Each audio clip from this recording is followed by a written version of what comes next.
Prime Minister Abdalla Hamdok intends to resign.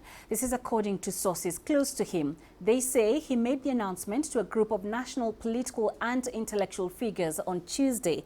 Hamdok was reinstated in late November after being detained following military takeover that ended a transitional partnership with political parties. Protests have been taking place in Sudan to reject military rule while calling for a civilian-led transition. Some demonstrators have also denounced the Prime Minister's decision to return to office, a move that he said was meant to preserve gains made during the transition process and end bloodshed. According to an independent doctors' committee in the country, 47 people have died during the unrest. All right, so let's now cross over live to Khartoum to get the latest from CGTN's Musab Mohsin Ibrahim. Musab, media reports indicate that Sudan's Prime Minister Hamdok intends to resign within hours. What are you hearing?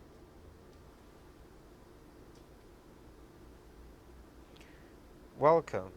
Yes, we heard this before 17 hours in the social media and the website that the Prime Minister Abdalla Hamdok he intend to do this kind of resign. The reason why he trying to do this kind of thing, because the Prime Minister Abdalla Hamdok is looking to in the future. He said the vision that now people should taking care and should prepare ourselves to be in elections. And he said this, the main reason that's why I'm trying to do this or to resign from this presidential, because there is incompatible in the revolution politics forces are not agree together, and he mentioned this kind of things trying to take our country in a bad situation, and it's impossible to get it back, and people are not focusing in this. And he said that there is a lack loyalty for him and for his presidential things. So what has been the reaction of the Sudanese people, especially political leaders, to this news? Yes, the Sudanese people, they wanted a margin. For many different days, they went in the streets and asking for democracy and the rights. We're not pleased about this agreement between the Prime Minister Abdalla Hamdok and the military. So they're rejecting. There is one of their things that they asked it when they went to the streets and asking for the rights and democracy. They don't want the Prime Minister to join to them.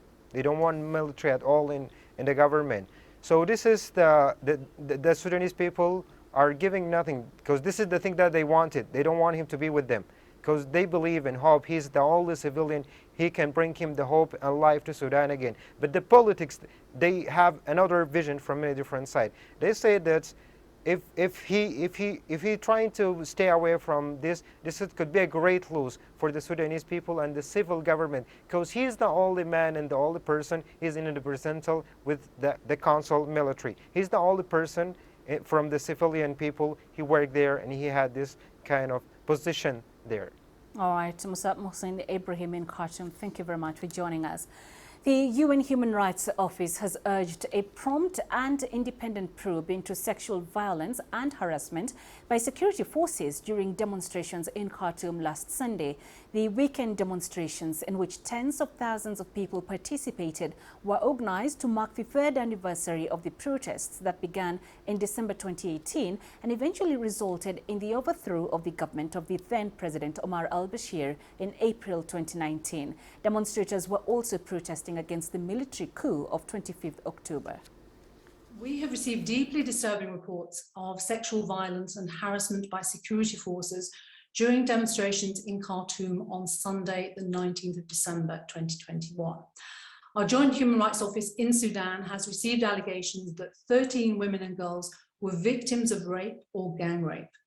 We've also received allegations of sexual harassment by security forces against women who were trying to flee the area around the presidential palace on Sunday evening.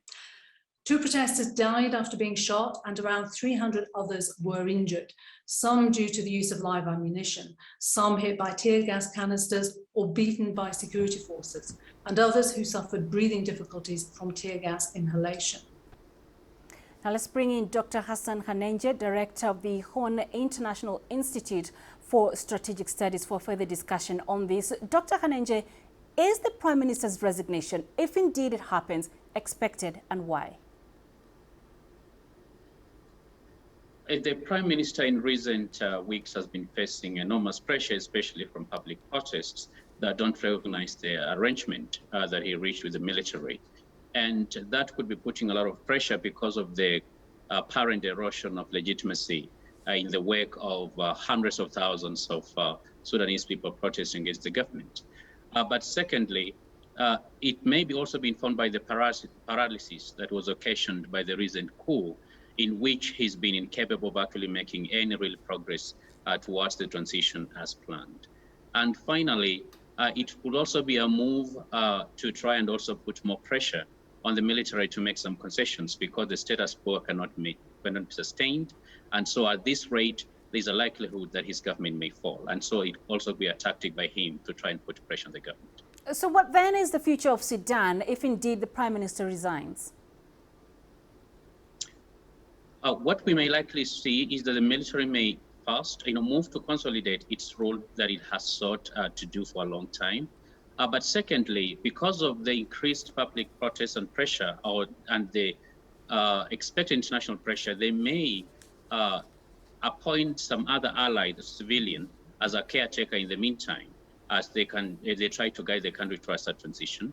But the worst case scenario, which I think of many fear, is that there's going to be an escalation of this crisis in which may witness a lot of bloodshed and a lot of protests that may lead to an eventual change in the military government, but also potentially another transition government, perhaps in 2022 or after that.